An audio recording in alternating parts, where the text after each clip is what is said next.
They thought it was harmless. Just another back-to-school ad, a cheerful, forgettable clip with kids in bright shirts laughing, tossing questions, making parents smile. The kind of thing you'd skip after 5 seconds on YouTube, then forget existed. But this wasn't that.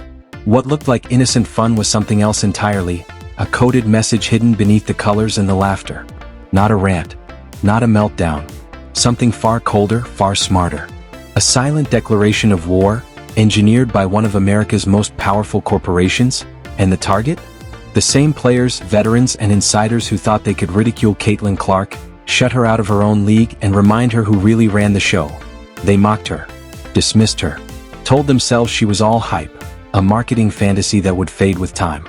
They thought they were humbling her. They were wrong, because Clark wasn't reacting. She was preparing. While they schemed in voting rooms and whispered behind closed doors, she was laying the groundwork, quietly, methodically, building her weapon in plain sight. This wasn't a defense. It wasn't even revenge. It was something much more devastating, a corporate masterstroke that turned their contempt into the engine of her rise. What follows isn't the version the WNBA wants you to hear. It's not the headline or the highlight reel. This is the real story, the off-court war Caitlin Clark has already won. And to understand how completely her rivals misread her, you have to go back to the spark that started it all. The betrayal that transformed a rising star into a cultural force powerful enough to command both the court and the boardroom. The spark didn't come from a game. Not a buzzer beater, not a highlight reel dunk, not even a playoff run. It came from something quieter and far more revealing. A vote. A single vote that cracked open the WNBA's deepest insecurity. On paper, Caitlin Clark was untouchable. The numbers told the story. 1.3 million All-Star fan votes, more than anyone in league history. A landslide. A cultural moment. The fans didn't just want her in the game, they wanted her at the center of it. She wasn't a star, she was a phenomenon. But while the fans cheered, the real drama was unfolding in secret. Behind closed doors, the veterans, the gatekeepers who had long defined the league's hierarchy, decided to remind everyone who still held the power. When it came time for their votes, they placed Clark ninth among guards. Ninth? Let that settle in. The same rookie who was rewriting record books, boosting ratings, and selling out arenas was ranked as barely top 10 by her own peers. This wasn't a matter of stats or strategy. It wasn't about defense, assists, or shot selection. It was a statement, cold, deliberate, personal. Basketball legend Dick Vitale said it out loud. Jealousy, plain and simple. And he wasn't alone. Two-time NBA champion Michael Thompson even coined a new acronym to describe it. Jealousy, envy, egos, pettiness. 4 words that summed up the quiet venom behind the vote. But the real sting ran deeper. It wasn't just about ranking Clark low, it was about humiliating her publicly. The players didn't stop there. They voted her own teammate, Kelsey Mitchell, above her. Think about that. The same locker room, the same jersey, the same battles every night. And yet, when the moment came, the league's veterans made sure the message was unmistakable. You may have the fans, but we still have the control. The betrayal wasn't just public, it was personal. The people in her own locker room were turned into weapons. It wasn't about honoring Kelsey Mitchell. It was about twisting the knife, making sure Caitlin Clark felt the sting with the whole world watching. And that's what made it brutal. Clark wasn't struggling.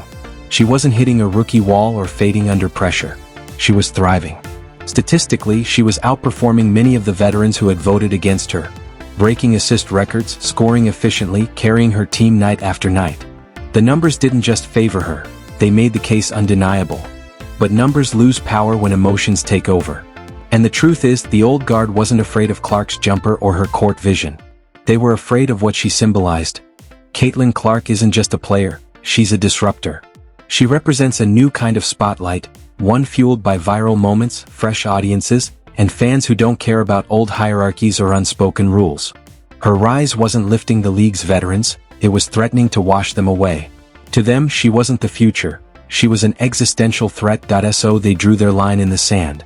Their message came in ballots, whispers, and coded interviews. They thought humiliation would humble her, that it would make her smaller, quieter, easier to control, but they misread her completely.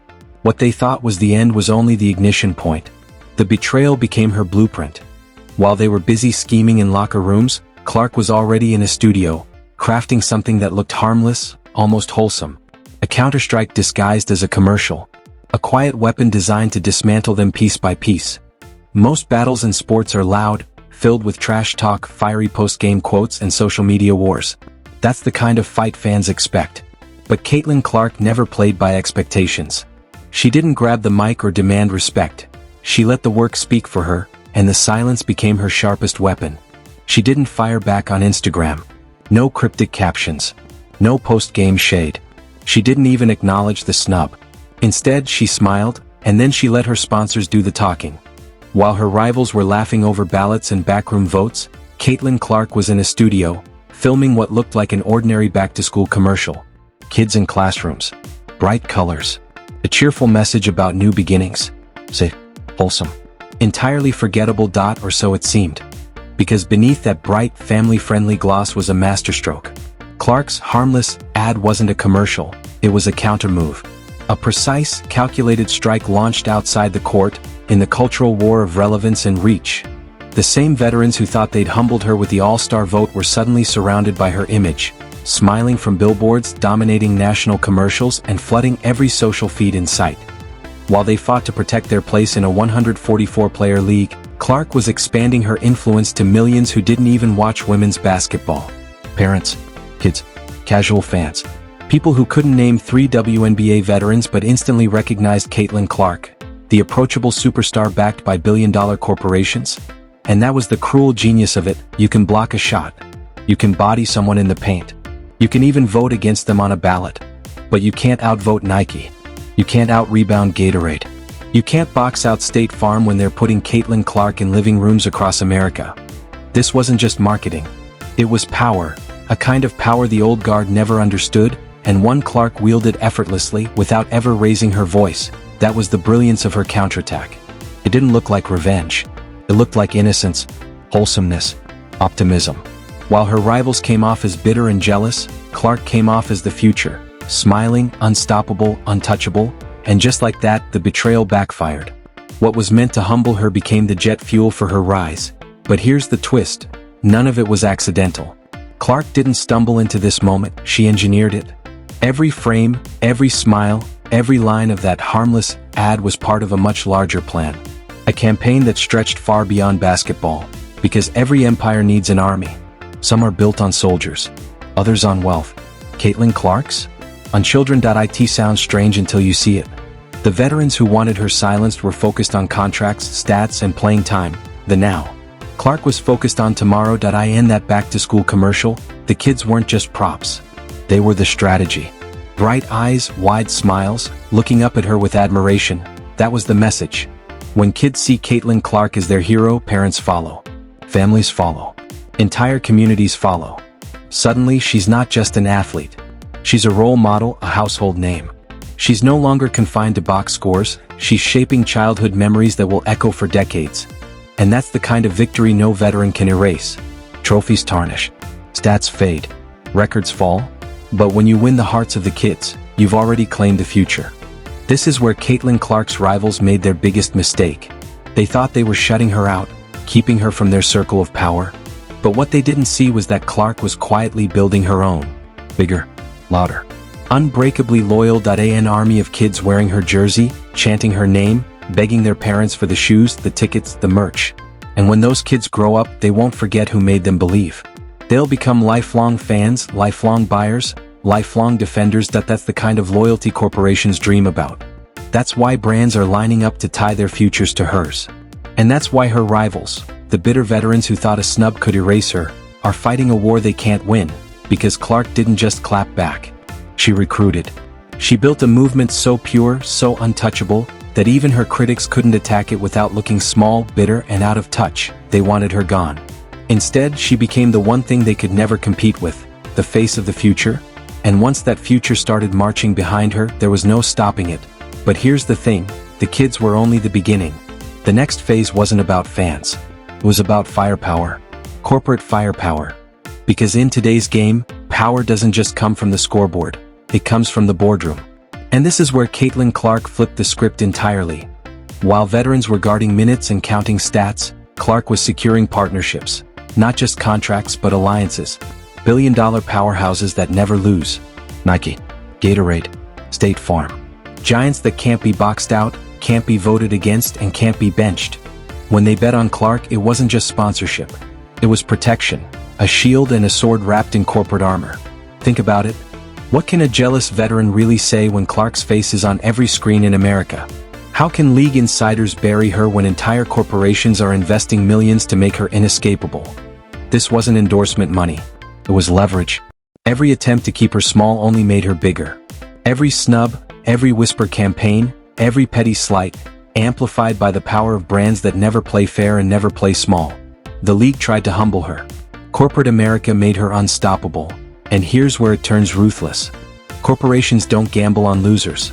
They don't bet on players who fade into the background. If they've chosen Caitlin Clark, it means they've already decided who the future belongs to, and they're making sure that future arrives on schedule with her at the center of it all. Her rivals thought they were fighting Caitlin Clark, the player. What they didn't realize was that they were up against Caitlin Clark Incorporated, a brand so powerful it transcended the WNBA itself. And the most devastating part, she never had to lift a finger. No clapbacks. No callouts. No desperate search for validation. All she had to do was keep showing up, while her corporate allies transformed every insult, every whisper, every snub into free advertising. By the time her critics understood what was happening, it was already over. Clark wasn't just a rising star anymore.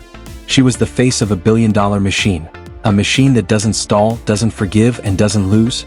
But here's the real twist. Power like that doesn't just protect you. It transforms you. It reshapes the entire game around you.